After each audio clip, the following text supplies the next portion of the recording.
Hello and welcome. My name is Alana Weiss, and today it is my pleasure to welcome Susan Cain to the Leading at Google series. Today we'll hear about her new book, Quiet, The Power of Introverts in a World That Can't Stop Talking. Next week you'll see it's number 4 on the New York Times bestseller list, and Susan will soon be giving a presentation at TED 2012. Before Susan became a writer, she practiced corporate law for 7 years, representing clients like JP Morgan and General Electric. She then worked as a negotiations consultant, training all kinds of people, from hedge fund managers to TV producers to college students negotiating their first salary. She went to Princeton University and Harvard Law School. Reflecting on these experiences, Susan writes, "From all this, you might guess that I'm a hardcore, wonderfully self-confident, pound-the-table kind of person, when in fact, I'm just the opposite." So today, in a room full of introverts and their champions, Susan will share her research and firsthand knowledge about the power of introverts. Thank you, and help me in welcoming Susan. Thank you, Alana. Hi, everyone. Well, I have come to believe from researching and writing this book for about 7 years now, started back in 2005. I've come to believe that introversion and extroversion are as profound a part of who we are, as core to our identities as our gender, and that therefore it's very important to understand where we truly fall on the introvert-extrovert spectrum. And when I say this, I'm not talking about where we appear to fall or who we appear to be, because most of us in this extroverted culture of ours act much more extroverted than we really are. So what I'm asking is who you are deep down, if you could spend your time exactly as you pleased, your work days, your weekends, who would you be? Would you be more of an introvert or would you be more of an extrovert?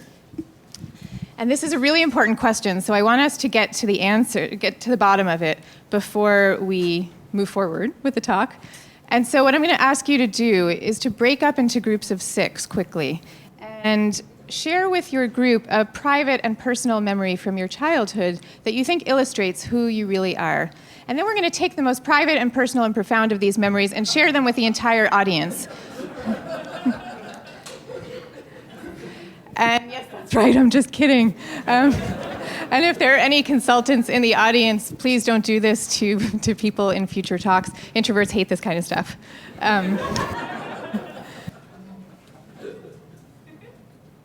So let me just, though, get a show of hands. How many of you were thinking when you still thought that I might be serious, like, how can I get out of here right now without insulting the speaker? Yeah. And how many of you would describe yourself as introverts? Wow.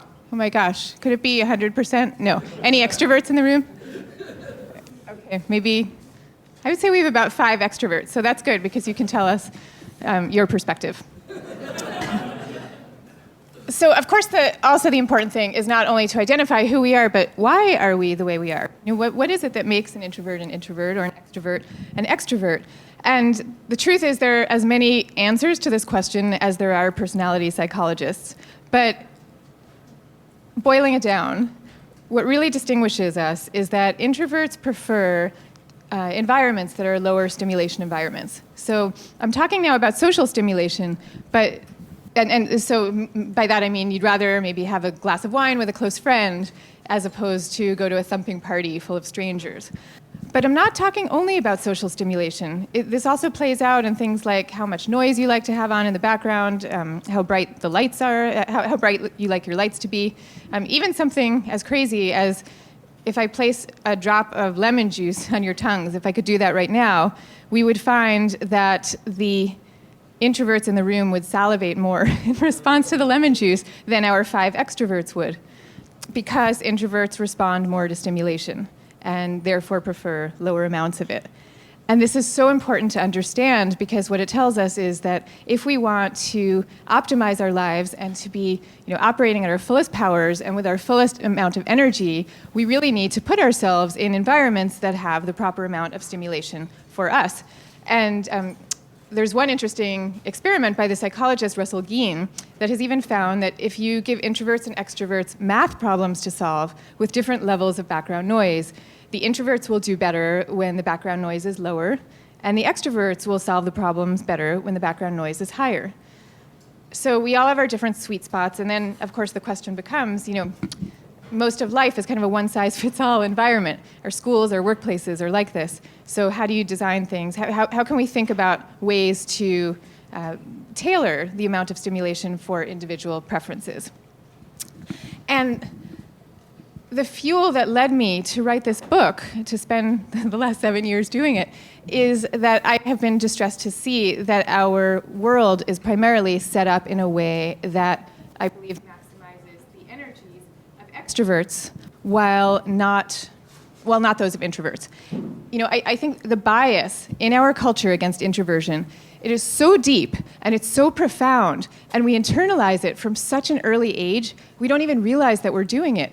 But from the minute that you're introduced to a preschool classroom when you were a young child, you're immediately in an environment where you're expected to be happy in a group. And teachers have been found all the way through at every age level of the educational system. The vast majority of teachers believe, thank you, much better. The vast majority of teachers believe that the ideal student is an extrovert, even though, by the way, introverted kids get better grades. And same thing is true at the workplace, in our workplaces. And you can tell me what your experiences are at Google. I would love to hear about this when we get to the Q&A later. But in general, in the workplace, we now live in an environment that, it's increasingly open plan offices where people don't have very much privacy. They're working in groups for a lot of the time.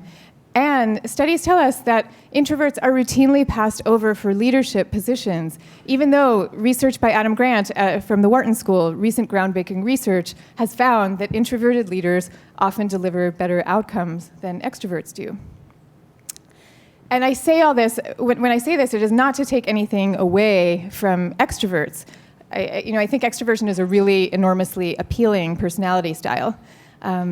It's just to say that this tendency, this kind of chauvinism that we have, this two-tier structure of how we view personality, leads to a colossal waste of talent and of energy and of happiness. And we need to be adopting much more of a yin and yang approach of balance between the two styles. And I want to talk about how this plays out in our lives, and I want to show you why it is so important that we get to this place of yin and yang, and why we will all be the better for it. Introverts for sure, but all of us. And to do this, I'm going to start in an unlikely place. I'm going to take you on a very quick tour of the animal kingdom, starting with a colony of fruit flies. So it turns out that there are introverts and extroverts in almost every single species of the animal kingdom. I mean, who knew this? But I found this out when I was doing my research. Many species have introverts and extroverts. So down to the level of fruit flies, there are what biologists call sitter fruit flies, who kind of sit still and kind of hop up and down in place. And then there are rover fruit flies, who explore the outer margins of fruit fly society. And the reason that they do this, the reason that many species are structured this way, is because the two types have very different kinds of survival strategies. And so now I'm going to move a little bit up the animal kingdom, and I'm going to take you to the world of pumpkin seed fish. An evolutionary biologist named David Sloan Wilson did a really fascinating experiment with a pond full of these fish, where he came to the pond and he dropped this gigantic trap right into the middle of the pond. An event which he says, from the fish's perspective, must have seemed like a spaceship landing right in the middle of their backyard. And the fish responded really differently to this foreign presence. Some of the fish, the introvert fish, responded by saying, "I'm not getting anywhere near that thing." And they hovered on the sidelines of the pond. And as a result, they made it completely impossible for David Sloan Wilson to catch them in his trap. So, had that trap been a real predator, those fish, the introverted fish, would have been the ones that survived. The extroverted fish immediately had to investigate, what this trap was, and they went swimming right up to it, with nothing standing in their way. And of course, they were immediately trapped. Had it been a real predator, they would have been zonked. But it's not so simple, because then Sloan Wilson comes back a few days later with a fishing net, and he manages to scoop up the introverted fish who had eluded him the first time around, and he brings them back to his lab. And what he finds in this environment is that the extroverted fish do much better, because this is an alien world. It's a world of unfamiliarity. And extroverts tend to be more comfortable very quickly in unfamiliar environments. And so in this case, the extroverted fish started eating more quickly and going about their business more quickly, while the introverted fish were kind of hanging back and not faring well. So this is all kind of a parable to tell us that there really are different kinds of strategies for success and strategies for the survival and thriving of our species. And so now I'm going to come back to human beings finally. And I want first to talk to you about children, about human children. Let me ask you, how many people in the audience here have kids? Okay, so probably about 2/3 of you. But even for those of you who don't have children, the reason that what I'm going to tell you is important is that human children, they haven't yet absorbed the social norms of our society, and so therefore they act the way they really are meant to act, the way they truly are. And so if we look at the behavior of children, we learn a lot about ourselves. So of you parents, how many of you have ever been to a kind of mommy and me class or a daddy and me class? Okay, not many of you. So let me explain what this is, because it's going to be relevant. This is basically a class where a parent or a babysitter takes a young child, usually a baby or a 2-year-old, maybe a 3-year-old, and you all sit around in a circle. I'm going to show you what it looks like. Yeah, it looks like this. You all sit around in a circle and you sing songs and you play musical instruments and like that. Now what you will find in these classes is that some of the children will behave like the sitter fish, meaning they will stay closely by their parents' sides, they'll sit in their parents' laps, they won't really participate, and they will look either scared or just reserved. And then others of the children, like that little baby in the red jumpsuit who's right in the middle of the room, he's a rover child. And so he doesn't know where his mom is, it's all good with him, he's perfectly comfortable. Now, the thing is that the parents of the sitter children in this kind of a situation tend to feel pretty worried about their offspring. They feel like, wow, my child's not getting much out of this class, and maybe this is going to be the story of his or her life. Maybe he or she will always have trouble participating and won't get the fruits of what life has to offer. And this is a really understandable worry, but I want to broaden the picture for you of what's really happening with a child who behaves this way. That child is doing what psychologists call paying alert attention to things.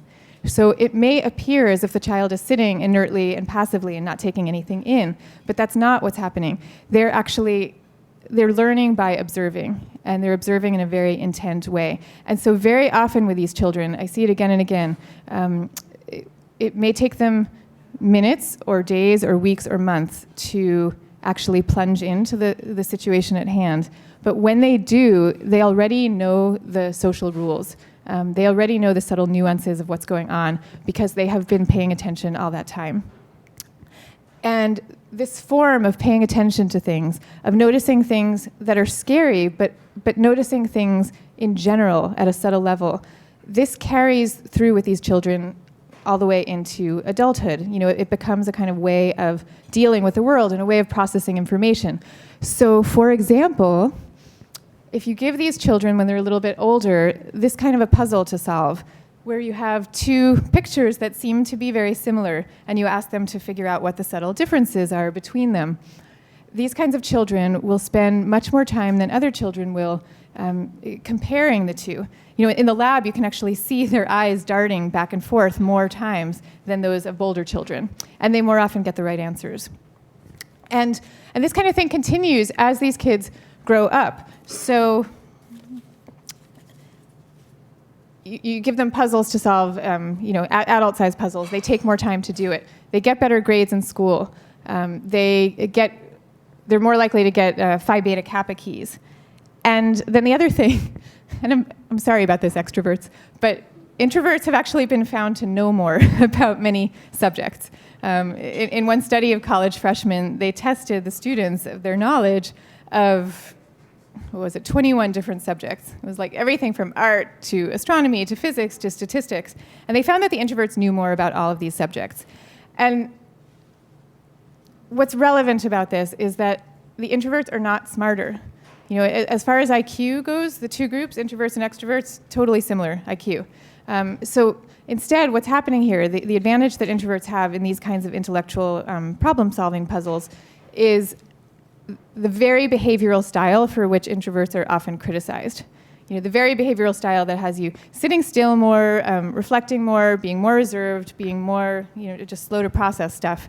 That is the flip side of the behavioral style that helps you in problem solving. Now, another way in which these kinds of children grow up to play really important roles in our culture is introverts and extroverts have very different attitudes to risk-taking, profoundly different attitudes. Extroverts are much more likely, when they see something that they want, to go for it. And this actually goes down to the level of neurochemistry. Extroverts have been found to have more active reward networks in their brain, so that if they see something that they want, or if they're contemplating a promotion, or whatever it is, literally their reward networks become more activated. And they get excited, and this is accompanied by all kinds of joyful and fizzy emotions. And it's actually these emotions, I think, that make extroverts such delightful company. They're kind of like champagne bubble emotions that come with the contemplation of a reward. And this can be a really great thing because it helps us to seize the day when we have these kinds of feelings. But the downside to this way of being is that when you're that focused on a reward, you don't see the warning signals that are also coming at you saying, maybe you should stop. Maybe there's a problem here. I mean, you literally don't see them as much. And introverts are much less likely to fall prey to that dynamic. I mean, they sometimes do. This stuff is not black and white. But they're less likely to fall prey to it. And so this is not to say that introverts don't also take risks, because they do. But they tend to be more slow and more circumspect about it. One study of a group of traders at a London investment bank found that the introverts were the most successful traders, probably because of this way of processing information. And another example of this would be somebody like a Warren Buffett, who is a self-described introvert, and is famous for sitting out on market bubbles that other people fall prey to, because he is the type of person, and he's actually said that the key to investing for him is not his knowledge, but his temperament. So he pays attention to warning signals, and he sees them when they're coming. Okay. There are actually so many advantages that I want to talk to you about, but I'm going to run out of time, so I'm just going to tell you about one more for now, and we can talk more in the Q&A as well. I want to talk to you about creativity. So, two important studies, one by the psychologist Mihaly Csikszentmihalyi and another by Gregory Feist, have found that the most spectacularly creative people in a number of fields have tended to be introverts. And they're not just any introverts. These are introverts who have extroverted sides to them as well. They're people who can go out and they can exchange ideas and they can advance ideas and so on. But they're also people who are comfortable with solitude. And that is the key component, because solitude turns out to be a real catalyst to creativity. Not the be-all and end-all. It's a necessary but not sufficient condition, but it is necessary. And the reason for this is, it turns out, we're such social creatures, all of us, introverts included, we're such social creatures that we can't literally be around a group of people without instinctively mimicking the opinions of the people in the group. So even something as seemingly primal and personal and visceral as who you're attracted to, you will actually, if you're in a group of people who have declared so-and-so to be attractive, you will start finding so-and-so more attractive than you otherwise would have. And this is just a kind of fundamental tenet of human nature.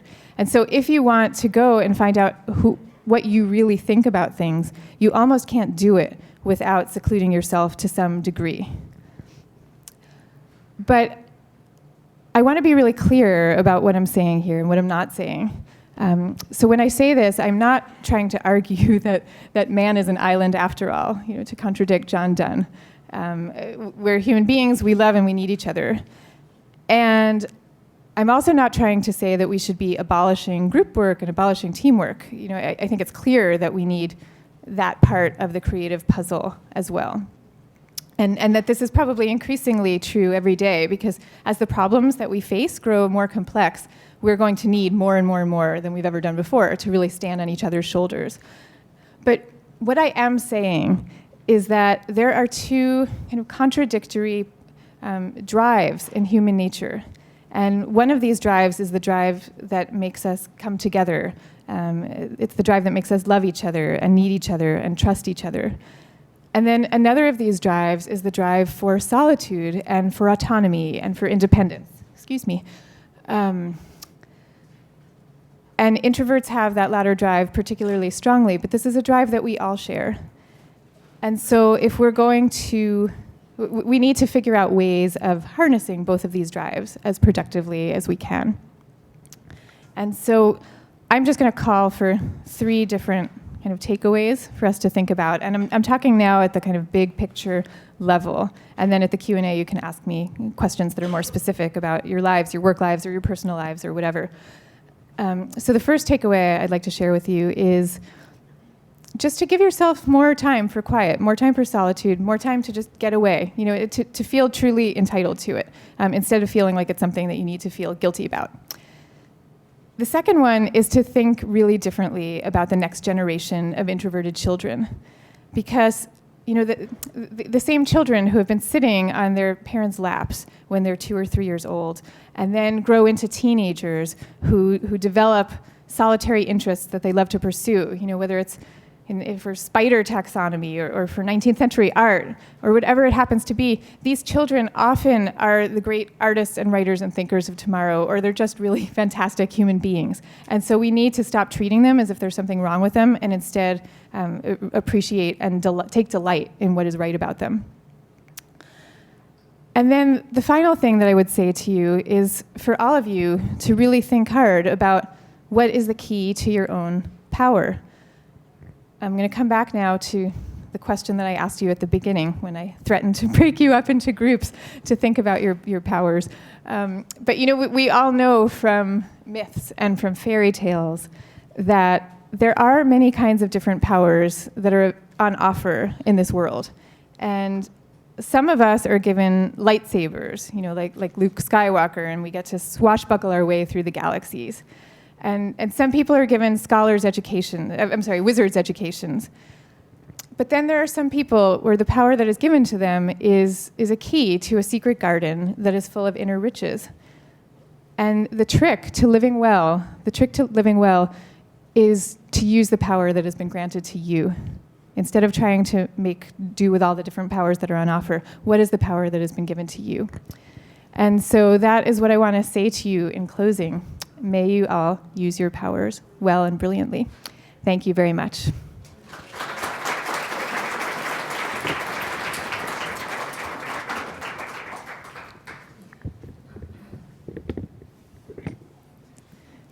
Questions, of course. Okay, I know there are questions. So you can ask me anything, any topic. It's all good. And I'll kick it You're off gonna by start. reading Okay. a question that came from Lynn, who's a Googler based in Chicago. Okay. And she wanted to know what you thought of the cover of Time magazine.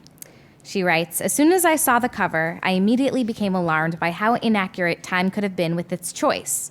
The cover says, 'The Power of Shyness.' This is ironic since Susan Cain, whose book this Time article was based on, wrote an article titled, 'Don't Call Introverted Children Shy,' published by Time Online at the same time. I believe this cover was widely read, and it is a respectable magazine. And she's concerned about this doing disservice to children by reinforcing a misconception." Yeah, so thank you. That's an important question. Time Magazine did have this cover story about a week or two ago that was based on the research from my book, and they called it "The Power of Shyness." And it's true. Shyness has nothing, well, that's not true. Shyness is very different from introversion. So what shyness is it's the fear of social judgment. It's the fear of being socially humiliated. Whereas introversion is just what I was talking about before, the preference for lower stimulation environments. And in practice, these two do overlap to some degree. So there are some people who are both shy and introverted. But psychologists debate to what degree they overlap. And so it definitely muddies the waters to act as if they're synonymous. But it's also a tricky thing because at the same time that I say all this, there's sometimes a tendency nowadays, more and more people are talking about the value of introversion. And in doing this, I think there's sometimes a tendency to demonize shyness. And I don't want to do that either because really shyness itself doesn't have that much to recommend it. It's a painful emotion. But the underlying temperament, the careful and sensitive temperament that tends to produce people who are either shy or introverted, that temperament has a lot of value to it. And these things all get kind of thrown together into one soup. Hi, Yes, thank you for your talk. Sure. One of the things that I'm struggling with, or at least listening to all of this, is that I always struggled to identify myself as whether extroverted or introverted. Yeah. And I've taken the Myers-Briggs 5 times, 6 times, numerous times, and I've and extroverts will tell me, oh, you're definitely introverted, and then introverts will tell me, oh, you're definitely extroverted. Right. And then even in your talk, like there are certain elements that you'll tell about that, like when I was a child, like I know I was that way. Yeah. But then there's other things that are like, oh no, I'm definitely introverted. So yeah. And then you have these key takeaways where it's like I got to find my inner self, or whatever gift has been given to me. Right. Well, it's very unclear to like what I'm supposed to be emphasizing, and no one's ever been able to tell me otherwise. So I'm interested to hear. I mean, am I like a mutant case, or like is it? Because I know it's a gradient, and I know there's a lot of ambiguity around it. But I'd love to hear your thoughts on that. Yeah, absolutely. There's actually a word for people like you. You're not a mutant. You're an ambivert. And that is the word for people who fall, kind of right in the middle of the introvert extrovert spectrum.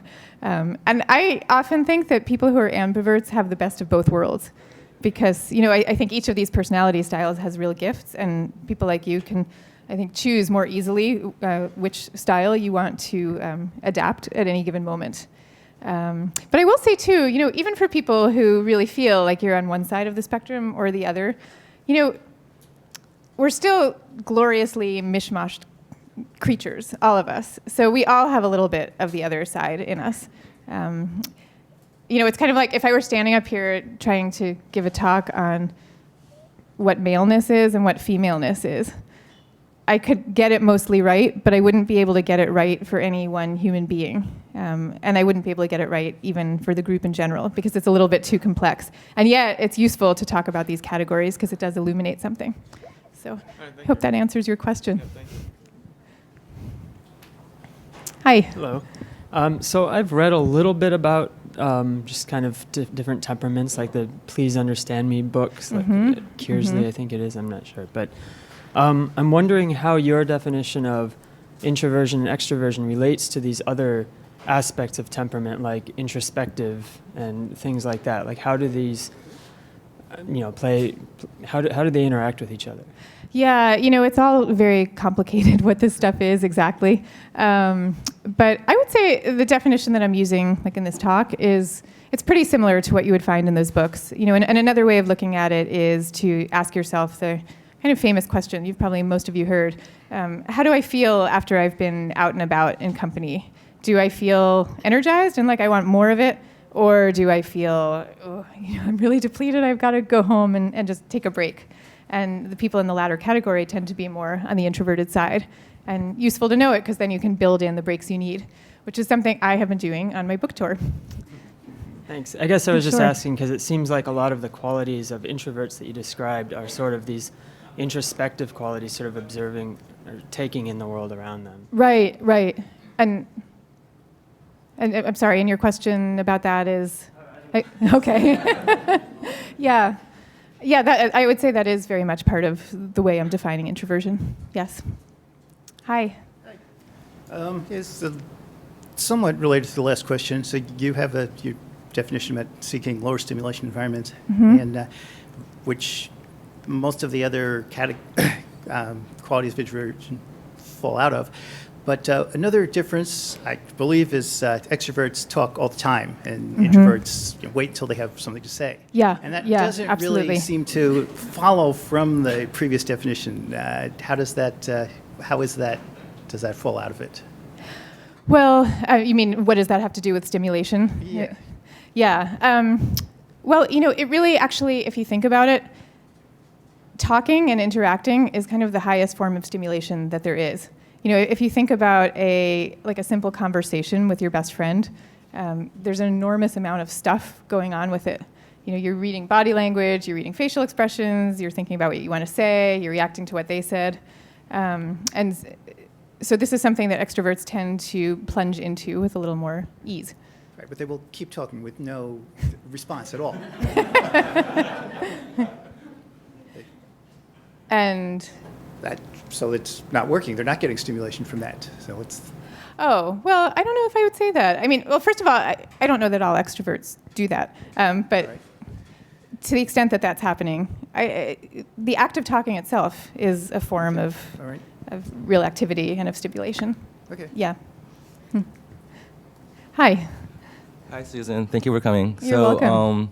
So I'm pretty junior in my career, and I feel like many times I heard from career advices is that you should build your network. You should, Yeah. you should meet a lot of people. You should know a lot of people. Yeah. I feel like obviously extroverts have the leg up on introverts on this. So what are your thoughts about that? Yeah, I think that the key to these kinds of exhortations is to find ways to do it that really are natural to you. And that sounds that sounds sort of fluffy, but it actually really can be done. So, for example, if you're going to a networking event, I always approach any networking event as a series of one-on-one conversations. And not only that, I consider it to be a success if I have made one honest-to-God, new, authentic relationship with one person whose company I sincerely enjoyed and look forward to staying in touch with. Because, honestly, how many people really can you stay in touch with in a real way after any given event? And if you use that test and you go to enough events, you will find pretty soon that you've got a Rolodex of people where you really want to help them and they really want to help you. So that's just one example, but I think there are ways to reframe almost all of the things that we need to do in the workplace in ways that suit our natural strengths. And then I would say, in addition to that sometimes you really do have to kind of go out of, push yourself outside of your natural temperament. And extroverts need to do this too. An extrovert might need to sit down and work on a memo for 5 hours when they might prefer to be chatting with colleagues in the hallway. So I think it's natural and good and healthy to be able to stretch ourselves to some extent, but just to make sure that we're not living in that place that's not really who we are most of the time. Sure. Hi. Hi. Unlike a lot of the people here, I'm an extrovert. I'm married to an introvert. Yeah. And I'm also interested. So I'm interested in learning how to better work as an extrovert, deal with introverts, Right. and also I'd welcome any advice of what extroverts can learn from some of the advantages that introverts have that may not come as natural to us, but that we may want to work on. Right. Would you like me to speak first about the marital? Yeah. So this is actually a pretty common question because, I don't know, the studies say that it's half of marriages that are introvert, extrovert, and that the other half, people are married to those of a like type. But I can tell you in my anecdotal experience, it seems like most couplings that I've seen are yin and yang couplings, where it's one introvert and one extrovert. And I think this is because there really is a natural and mutual attraction between the two types. And this has been found, by the way, in the workplace too, that teams that are composed of a mix of introverts and extroverts, that these teams actually, they're more effective because people are happier in that kind of a setting. But having said that, there are certain conflicts that arise. And I can tell you about 2 or 3 of the main ones that come up. So one of them is the question of how much to socialize. It might be that your partner wants to stay home all the time, and you want to be going out all the time. And so the key is to really, have a sense of understanding where each person's coming from. And I always say pre-negotiate these things so that you don't have to negotiate it every single Friday and Saturday night. Just agree in advance. Okay, we're going out one night every weekend. We're snuggling on the sofa. The other night, that's it. We don't have to talk about it anymore. Another thing that comes up that's relevant to both marriages and workplace situations with the two types is they actually have really different approaches to solving conflicts. So in general, there are some exceptions to this, but in general, introverts prefer a much more mild-mannered approach to conflict and might prefer to avoid it altogether. And extroverts tend to approach conflict in a more confrontive style, it's called. So I don't know if you've seen this in your situation, but that can lead to real misunderstandings because it can make the introverted person in the relationship feel kind of aggressed against if their partner or their colleague brings up an issue too directly. But the extrovert can feel lonely and abandoned if the introvert doesn't want to address an issue. Like the extrovert might feel like, they don't really care that much, or they're not that engaged with me, or else they would take the trouble to just hammer this thing out. So with all this stuff, really understanding where it's coming from can go a long way.